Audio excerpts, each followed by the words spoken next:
Odvážnym a bezprecedentným krokom Ukrajina spustila jednu zo svojich doteraz najsilnejších dronových ofenzív, ohromila desiatky ruských lietadiel na kľúčových leteckých základniach niekoľko tisíc kilometrov od frontových línií. We turn now overseas to Ukraine, staging a major attack on Russia. Incredible video coming in, capturing the large-scale special operation. Ukrainian drones and missiles targeting 4 Russian military airfields across the country. The war between Russia and Ukraine has heated up, following Kiev's audacious drone attack deep inside the enemy territory. Well, there are apprehensions that it could provoke Russian President Vladimir Putin to use nuclear weapons against Ukraine.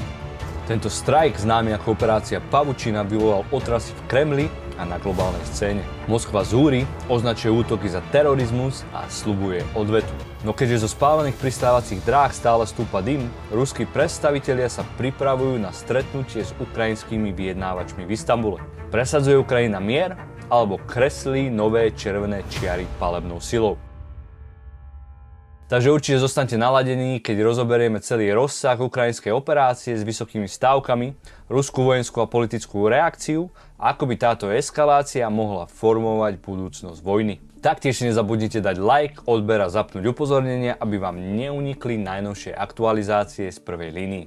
Dňa 1. júna 2025 Ukrajina spustila operáciu Pavučina. Precízne naplánovanú a bezprecedentnú dronovú ofenzívu hlboko na ruskom území. Táto operácia znamenala najrozsiahlejší ukrajinský útok na ruskú vojenskú infraštruktúru od začiatku vojny. Operácia sa zamerala na viaceré ruské letecké základne, vrátane Belaja, Diagileva, Ivanovo, Severní, Olenia a Voskerensk, ktoré sa všetky nachádzajú tisíce kilometrov od ukrajinských hraníc. Ukrajinské sily s využitím bezpilotných lietadiel vypustených zo skrytých mobilných platformiem úspešne zaútočili na viacej ako 40 ruských vojenských lietadiel, medzi nimi aj strategické bombardéry ako napríklad Tu-95, Tu-22M3 a taktiež vzdušné lietadlá včasnej výstrahy A-50. A highly sophisticated operation and truly extraordinary in the way it was executed. Ukraine apparently managed to transport the drones that were used in what have been described as mobile homes, but they look more like shipping containers when you see the pictures. And according to sources, they had roofs that could be retracted remotely, and that's where those drones were launched. Bezpečnostná služba Ukrajiny odhaduje škody na približne 7 miliárd amerických dolárov, pričom tvrdí, že približne až 34 ruských nosičov riadených striel bolo nespôsobilých. Táto operácia bola ževraj vyvrcholením 18-mesačných príprav, na ktoré osobne dohliadal aj prezident Volodymyr Zelenský. Drony boli tajne prepravené do Ruska, skryté v drevených prístrežkoch namontovaných na nákladných autách.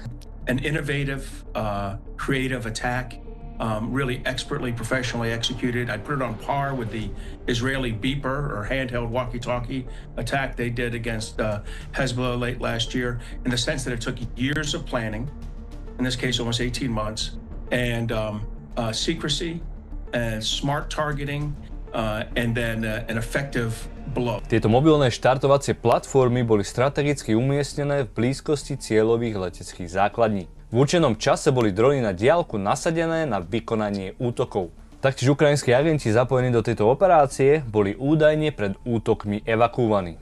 Útoky prenikli hlboko na ruské územie, pričom niektoré ciele sa nachádzali viacej ako 4000 km od Ukrajiny. Medzi zasiahnutými zariadeniami boli najmä letecká základňa Belaja v Irkutskej oblasti na Sibíri. Ruské ministerstvo obrany priznalo tieto útoky dronov v 5 regiónoch a označilo ich za teroristické útoky. Tvrdilo však, že z 3 z týchto regiónov boli útoky úspešne odrazené. Napriek týmto tvrdeniam bol rozsah a hĺbka ukrajinskej operácie všeobecne uznávaný ako významné narušenie ruskej bezpečnosti. Odvaha a úspech operácie Spider's Web pritiahli globálnu pozornosť. Niektorí komentátori prirovnali tento útok k ruskému Pearl Harboru, pričom taktiež zdôraznili jeho potenciál zmeniť strategické prostredie konfliktu. Operácia podčiarkuje rastúce schopnosti Ukrajiny vykonávať diaľkové a presné útoky a môže ovplyvniť budúce diplomatické a vojenské záväzky v regióne. Prezident Volodymyr Zelenský zdôraznil, že táto operácia bola priamou odpoveďou na predchádzajúce masívne útoky ruských dronov a rakiet na Ukrajinu. Predvedením svojho vojenského dosahu chce Ukrajina posilniť svoju vyjednávaciu pozíciu v nadchádzajúcich rozhovoroch. Rusko podniklo v noci z 31. mája na 1. júna rozsiahly letecký útok na Ukrajinu, pričom nasadilo 472 bezpilotných lietadiel a taktiež 7 rakiet. Taktiež jeden významný útok zacielil na cvičisko ukrajinskej armády približne 100 km od frontovej línie, čo malo za následok 12 obetí a taktiež 60 zranených. A deadly round of Russian airstrikes yet again in Ukraine overnight as the two sides get ready to come back to the negotiating table for peace talks.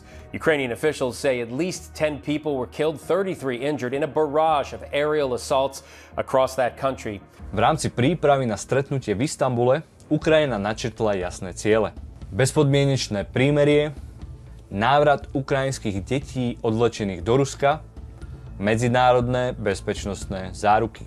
Rusko odsúdilo tieto útoky bezpilotných lietadiel ako teroristické činy, ale potvrdilo, že jeho delegácia sa zúčastní na rokovaniach v Istanbule.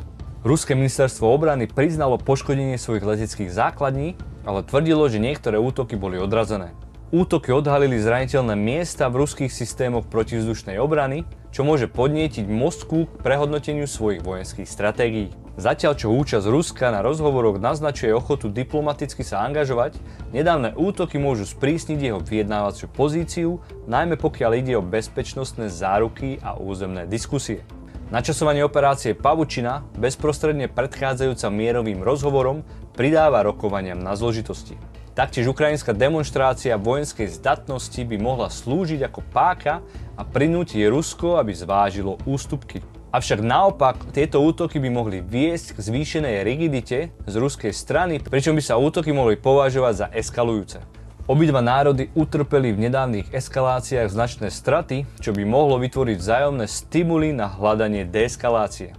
Cesta k udržateľnému prímeriu však zostáva plná výziev vzhľadom na zvýšenie napätie a vzájomnú nedôveru.